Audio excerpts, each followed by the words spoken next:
दर्शनं तव लोकस्य सर्वथा गहनं परम। अरे साधु जरा ठहरो, मेरी चिंता का नाश करो।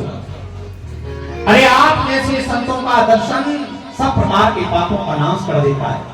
नारद जी कहते हैं जब उस स्त्री ने मुझे बुलाया तब मैं उसके पास गया और मैंने उस देवी से पूछा कासित्वम कापिमौ, देवी तुम कौन हो? ये दोनों वृद्ध पुरुष कौन हैं? चेमानार्य का पद्मलोचना, और जो सेवा कर रही है ये कौन है? वद देवी सविस्तारम स्वस्य दुःखस्य कारणम, मुझे विस्तार से अपने दुख का कारण कहो, तुम क्यों रो रही हो? ये तुम्हारे सामने जो वृद्ध पुरुष लेते हुए हैं ये निस्तेज क्यों है? ये मूर्छित क्यों है? ये देवियां जो तुम्हारी सेवा कर रही हैं ये कौन है? तब उस रोदन करती हुई स्त्री ने कहा, हे नारद जी, अहम भक्तिरितिख्याता इमौ मे तनयौ मतौ ज्ञान वैराग्य नामानौ कालयोगे न जर्जरौ। मेरा नाम भक्ति है, अहम भक्ति विख्याता, और ये जो वृद्ध पुरुष लेते हुए हैं ये कोई और नहीं है। इमौ में तनयौ मतौ, ये मेरे दोनों पुत्र ज्ञान और वैराग्य हैं। ये जो स्त्रियां मेरी सेवा कर रही हैं ये साधारण स्त्री नहीं है, ये गंगा यमुना क्षिप्रा वेत्रवती गोदावरी गंडकी सरयू नर्मदा इत्यादि पवित्र नदियां हैं। और मैं अधिक अपना परिचय दूं तो दक्षिण में मेरा जन्म हुआ। उत्पन्न द्रवणे सा वृद्धिम कर्णाटके गता क्वचित् क्वचिन् महाराष्ट्रे गुर्जरे जीर्णतांगता। भक्ति महारानी कह रही है दक्षिण में मैं पैदा हुई। देखो भक्ति के जितने आचार्य हैं उनका जन्म प्राय दक्षिण में हुआ है। अरे जहां भक्त उत्पन्न होते हैं वहीं तो भक्ति जन्म लेती है। इसलिए भक्ति कह रही है मेरा जन्म हुआ है दक्षिण में। और वृद्धिम कर्णाटके गता, कर्नाटक में मेरा पालन पोषण हुआ है। क्वचित क्वचित महाराष्ट्र में कहीं कहीं मेरा खूब सम्मान हुआ। लेकिन गुर्जरे जीर्णतांगता, जैसे ही मैं गुजरात में गई मैं बूढ़ी हो गई। अब गुजरात के कुछ कथावाचकों को ये श्लोक कहते हैं जीर्णतांगता का अर्थ है परिपक्वता, मतलब वो कहती है मैं परिपक्व हो गई। लेकिन जीर्णतांगता का अर्थ आचार्य लोग कहते हैं कि भक्ति कह रही है मैं बूढ़ी हो गई। क्यों? बोले उस समय गुजरात की ऐसी स्थिति थी, आज की नहीं है। उस समय भक्ति का उपहास लोग करते थे गुजरात में, वैष्णवों का उपहास करते थे। और जहां भक्तों का वैष्णवों का उपहास होता है वहां भक्ति महारानी बूढ़ी ही हो जाती है। तिलक और कंठी लेकर के लोग उपहास उड़ाते थे गुजरात में वैष्णवों का। इसलिए भक्ति महारानी कह रही है गुजरात में मैं बूढ़ी हो गई। लेकिन जैसे ही मैं इस वृंदावन की पवित्र भूमि में आई, वृंदावन की भूमि का स्पर्श करते ही मैं तो जवान हो गई, लेकिन मेरे दोनों पुत्र ज्ञान वैराग्य बूढ़े हो गए। वृंदावनम पुनः प्राप्य नवीने स्वरूपिणी जाता हम युवती सम्यक प्रेष्करूपा सांप्रतम। मैं तो इस वृंदावन की भूमि में जवान हो गई, लेकिन मेरे दोनों पुत्र ज्ञान वैराग्य बूढ़े हो गए।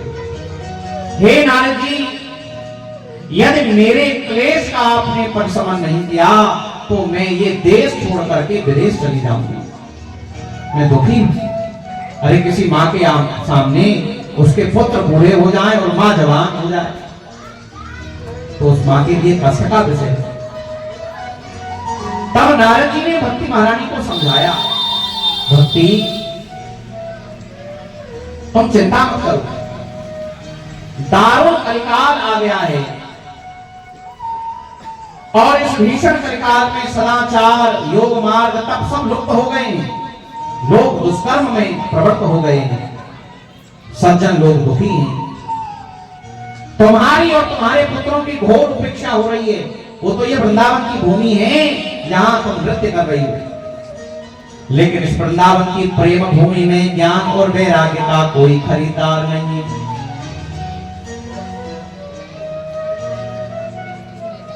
भक्ति ने कहा कि नारद जी, ये कलयुग जब इतना ही दुष्ट है तो राजा परीक्षित ने इस कलयुग को मार ही क्यों नहीं दिया, इसको आने क्यों दिया? तब नारद जी कहते हैं, इस कलयुग में सारे दोष ही दोष हैं भक्ति, लेकिन इस कलयुग में एक गुण है जिस गुण पर रीझ करके राजा परीक्षित ने इसको अभय दान दे दिया था। क्या गुण है इस कलयुग में? यत् फलं नास्ति तपसा न योगेन समाधिना तत्फलं लभते सम्यक् कलौ केशव कीर्तना। अरे जो फल तपस्या से प्राप्त नहीं होता है, जो फल योग से प्राप्त नहीं होता है, जो फल समाधि से प्राप्त नहीं होता है, वही फल कलयुग में केवल भगवान कृष्ण के कीर्तन से प्राप्त हो जाता है। इसी गुण पर रीझ करके राजा परीक्षित ने कलयुग का निग्रह नहीं किया। नारद जी ने कहा, भक्ति महारानी तुम चिंता मत करो, तुम खेद मत करो, भगवान कृष्ण के चरणों का ध्यान करो, तुम्हारा दुख अपने आप चला जाएगा। देखो यहां नारद जी इतनी अच्छी बात कह रहे हैं कि हम सबको अपने जीवन में उतारनी चाहिए। वो क्या कह रहे हैं? प्रथा खेदय से बाले अहो चिंता तुरा कथम श्री कृष्ण चरणाम्भोज स्मर दुखम गमिष्यति। अरे भक्ति महारानी, जीवन में कष्ट आया है ना, चिंता मत करो, भगवान श्री कृष्ण के चरणों का स्मरण करो, दुख अपने आप चला जाएगा। दुख नाश का सबसे अच्छा उपाय बता रहे हैं, श्री कृष्ण शरणाम्भोज स्मर दुखम गमिष्यति। अच्छा, हम क्या करते हैं? दुख आता है तो हाय हाय करते हैं, हाय मैं मरा, हाय इतना कष्ट करते हैं कि नहीं? दुख आने पर हाय हाय। अच्छा ये बताओ, हाय हाय करने से दुख कट जाता है क्या? जितनी भी हाय हाय करो आप, दुख चला जाएगा? हाय हाय करने से दुख नहीं जाता है। किससे जाता है दुख? नारद जी कह रहे हैं, भक्ति महारानी, हाय हाय करने से दुख नहीं जाएगा, दुख जाएगा हरि हरि करने से। ये दुख आया है तो भगवान हरि का स्मरण करो, भगवान कृष्ण के चरणों का ध्यान करो। स्मर दुखम गमिष्यति, स्मरण करते ही दुख अपने आप चला जाएगा। केवल भगवान में ही सामर्थ्य है। भक्ति महारानी को अनेक प्रकार से समझाया है नारद जी ने, और फिर ज्ञान वैराग्य को जागृत करने का प्रयास किया है। ज्ञान वैराग्य के कानों में वेद पाठ किया है। वेद वेदांत घोषैश्च गीता पाठेर मुहुर्मुहु बोध्यमानो तदा तेन कथंचितो स्थितो बलात्। वेद वेदांत घोषैश्च, वेद ध्वनि की है, वेदांत का पाठ किया है, लेकिन कोई जागृति नहीं हुई। गीता पाठे मुहुर्मुहु, जो उपनिषदों का सार है गीता, वो भी बार बार सुनाई है, लेकिन फिर भी कोई चेतना नहीं हुई। अब तो नारद जी को चिंता हुई, मैंने वेद सुना दिए फिर भी ज्ञान जागृत नहीं हुआ, वेदांत सुना दिया फिर भी ज्ञान वैराग्य जागृत नहीं हुए, गीता का बार बार पाठ कर लिया लेकिन फिर भी ज्ञान वैराग्य जागृत नहीं हुए। अब मुझे क्या करना चाहिए जिससे ज्ञान वैराग्य जगे? तब आकाशवाणी हुई, खेद मत करो नारद जी, तुम्हारा उद्यम अवश्य सफल होगा। तुम कोई सत्कर्म करो और उस सत्कर्म का स्वरूप तुम्हें कोई संत बताएंगे। अब नारद जी सबसे पूछते हुए घूम रहे हैं, मैं ऐसा कौन सा सत्कर्म करूं जिससे ज्ञान वैराग्य जग जाए। अब कोई छोटा मोटा महात्मा पूछे तो लोग बता भी दे, नारद जी जैसा कोई महात्मा पूछे कि मैं क्या करूं जैसे ज्ञान वैराग्य जगे, तो कोई उत्तर ही नहीं दे। कुछ तो प्रश्न पर सुनकर के मौन हो जाए, कुछ चले जाए। तब नारद जी पूछते पूछते उत्तराखंड की भूमि में गए हैं, जहां सनत कुमारों से उनकी भेंट हुई है। और सनत कुमारों से उन्होंने कहा कि मैं इसीलिए चिंतित हूं कि ज्ञान और वैराग्य जागृत नहीं हो रहे, मैंने सब कुछ करके देख लिया। तब सनत कुमारों ने कहा, अरे नारद जी, इतनी सी बात के लिए चिंता कर रहे हो कि ज्ञान वैराग्य जागृत नहीं हो रहे?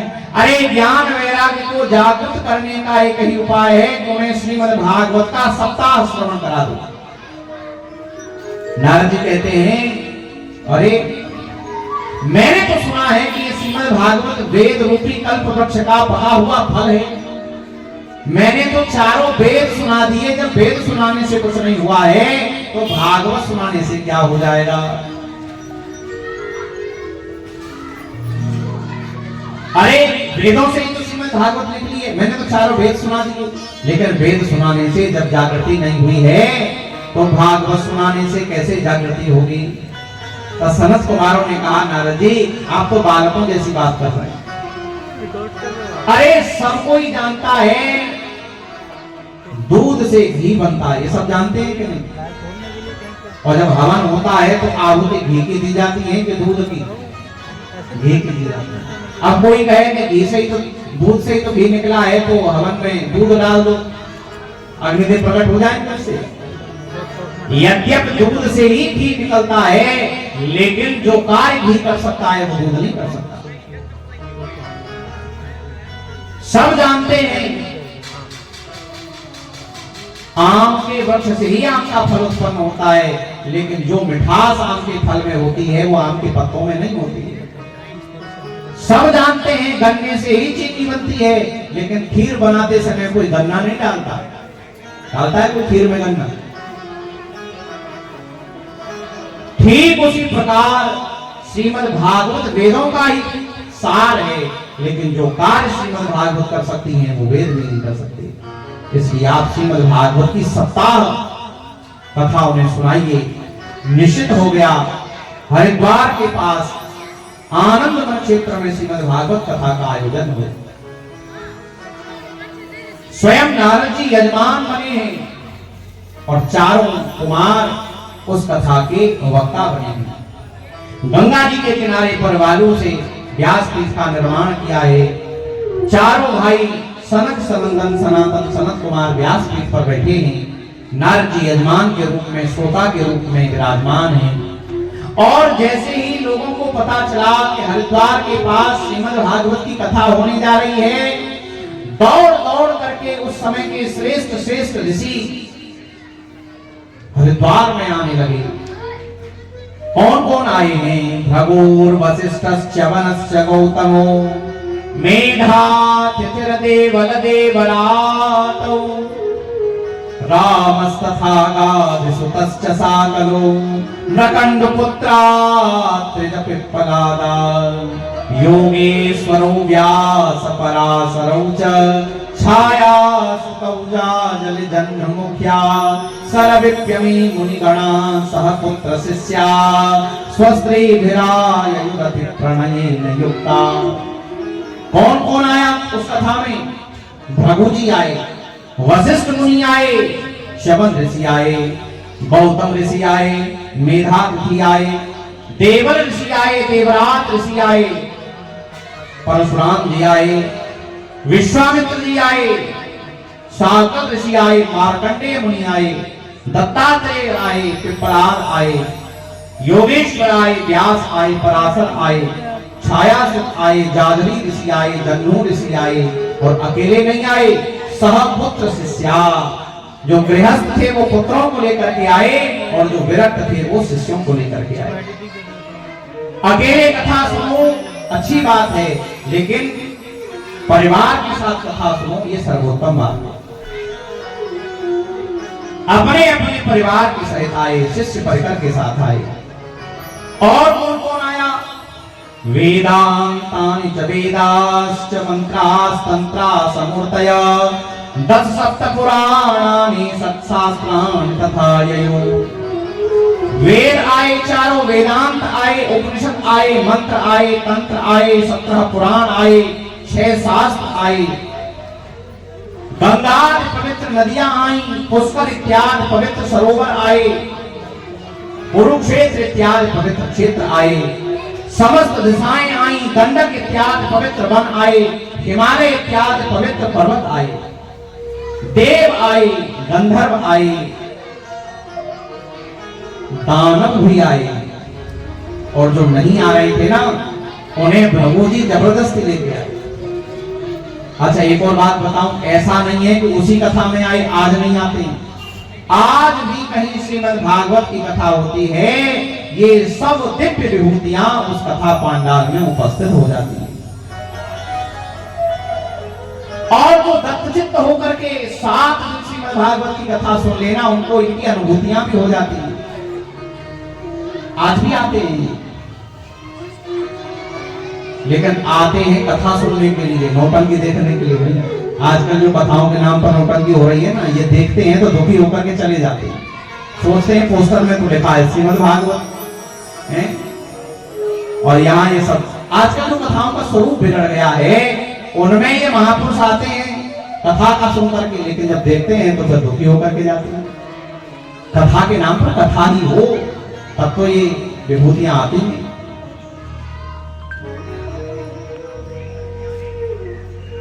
आज भी आते हैं महाराज। जहां कहीं श्री राम कथा होती है, वहां हनुमान जी अवश्य आते हैं। जहां महाभारत की कथा होती है, वहां अश्वत्थामा अवश्य आते हैं। और जहां श्रीमद् भागवत की कथा होती है, वहां स्वयं साक्षात श्री कृष्ण अवश्य आते हैं। कथा प्रारंभ हुई, सनत कुमारों ने नारद जी को भागवत की कथा सुनाई है। पहले महिमा सुनाई, सदा सेव्या श्रीमद् भागवती कथा, यस्या श्रवण मात्रेण हरिश्चित्तं समाश्रये। ये भागवत की जो कथा है ना, सदा सेव्या, सदैव सुननी चाहिए, सदैव सेवनीय है। जो लोग कहते हैं कितनी कथा सुने, सदन में तो हर साल कथा होती है, हमने तो खूब कथा सुनी, अब मन नहीं करता। जो ऐसा सोचता है, समझो उसने एक कभी कथा नहीं सुनी। यदि एक कथा को ठीक से सुन लेता तो उसकी पिपासा, उसकी प्यास और बढ़ जाती है।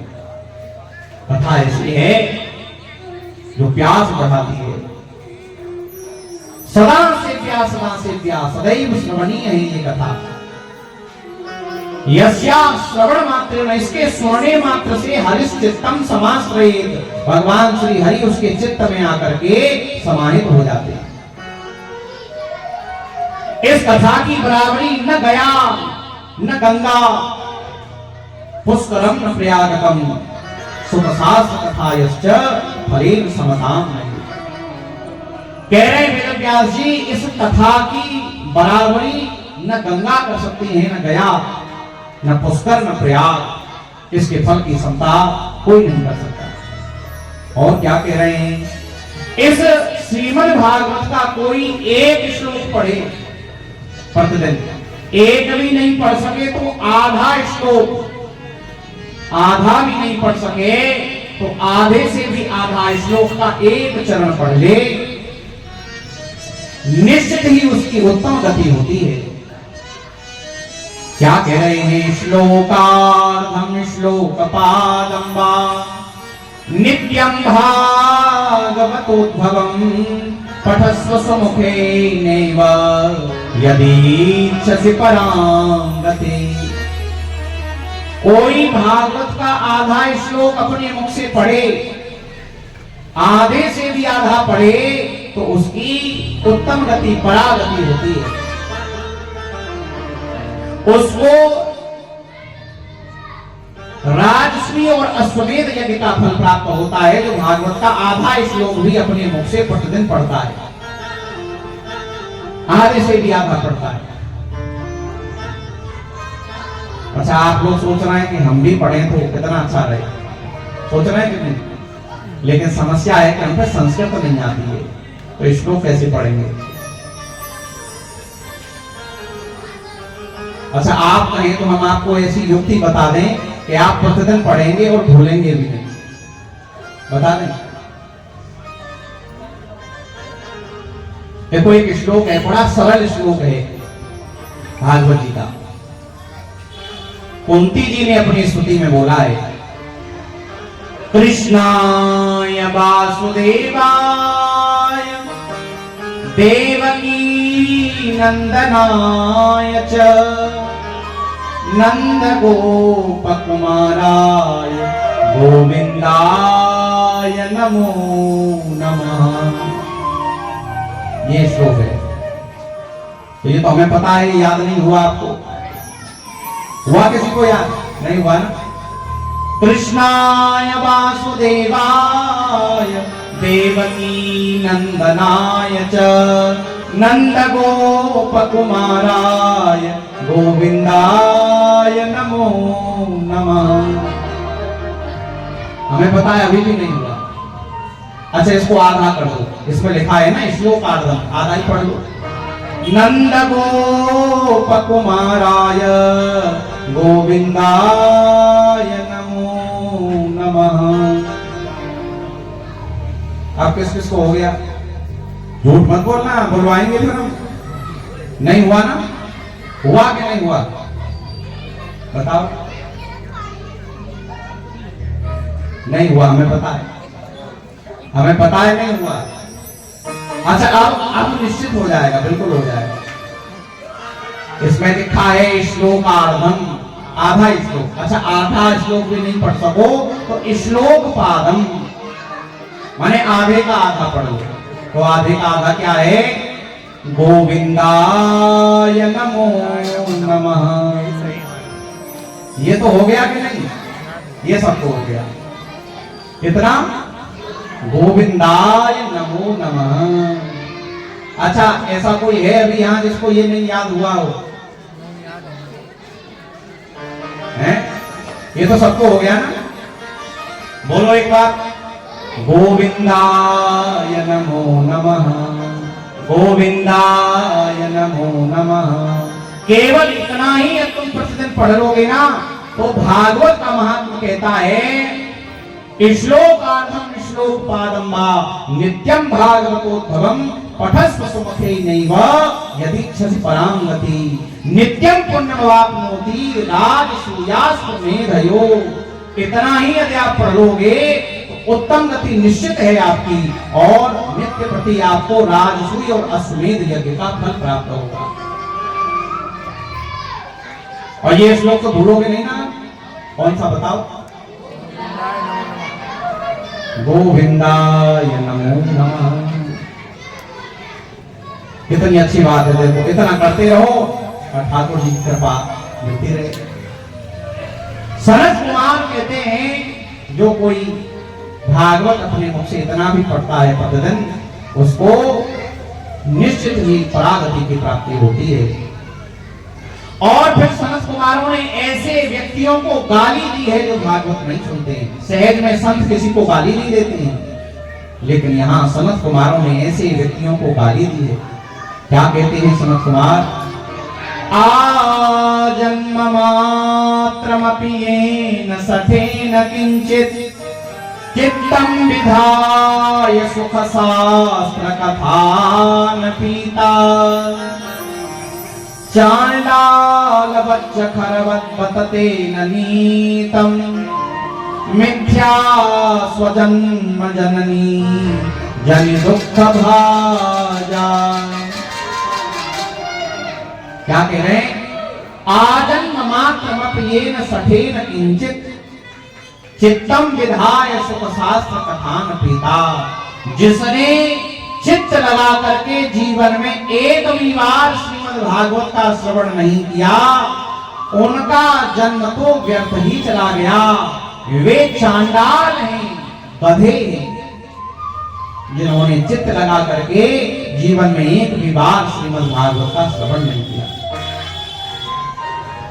देखो ये मानव का जन्म मिला है ना, ये सारे कार्य तो हो ही रहे हैं, लेकिन एक मनोरथ व्यक्ति को अवश्य अपने जीवन में करना चाहिए। लोग मनोरथ करते हैं ना, भगवान से मांगते हैं मेरी एक मनोकामना पूरी कर दो, क्या बोले अच्छा सा घर बन जाए। अरे ये तो प्रारब्ध होगा तो बन ही जाएगा, प्रारब्ध में यदि होगा तो बन जाएगा। लोग मनोती मांगते एक बेटा हो जाए। अरे ये कितनों के हैं पुत्र, क्या वो सब सभी हो गए हैं क्या? नहीं, ये कोई मनोकामना नहीं है, ये कोई मनोरथ नहीं है। श्रेष्ठ मनोरथ ये करना चाहिए व्यक्ति को कि प्रभु इतनी कृपा करना कि जीवन में एक बार तो श्रीमद् भागवत की कथा दत्त चित्त होकर के नियम पूर्वक सुन सकूं, ऐसी कृपा करना। प्रत्येक व्यक्ति को मनोरथ करना चाहिए। हम ये नहीं कह रहे कि सबको कथा करानी चाहिए, तो भगवान की कृपा जब होगी तब हो पाता है, लेकिन कहीं कथा हो रही हो तो 7 दिन नियम पूर्वक आप सुन तो सकते हैं, ये मनोरथ तो करना ही चाहिए। कहीं कथा हो तो 7 दिन समय लेकर के प्रारंभ से लेकर के अंत तक मैं कथा सुनूं। सनत कुमार कहते हैं जिन्होंने जीवन में कभी भागवत की कथा ही नहीं सुनी, उनका जन्म तो निरर्थक हो गया। उनका जन्म तो अपनी मां को प्रसव वेदना देने के लिए ही हुआ है, जिन्होंने जीवन में एक भी बार श्रीमद् भागवत की कथा नहीं सुनी।